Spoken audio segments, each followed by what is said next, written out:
Welcome to Kenton's videos. Enjoy the video. You begin by confirming fit and reducing friction.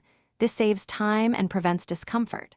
Once done, loosen the laces all the way and pull the tongue up so your foot can slide in smoothly. Make sure you have the socks you'll wear regularly, thin for a snug feel, thicker for roomier comfort. Insert your foot straight, heel first, keeping toes relaxed. You do this to seat the heel properly and to avoid creasing the upper, which ensures the Panda dunks look and feel right from the start. Once your foot is in, press the heel into the heel cup until it feels snug and secure. This prevents slippage when you walk. Then center the tongue and smooth any sock wrinkles. An aligned tongue distributes pressure and avoids hot spots.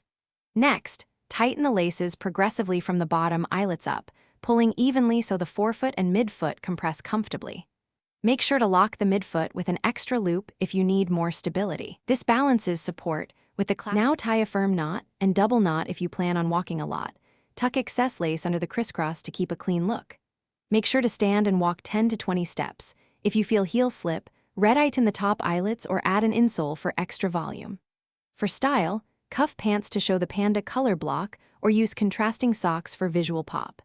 If creasing or pinching persists, recheck sock thickness or try a half size up as a last resort. Thanks for watching. Consider subscribing if we helped you.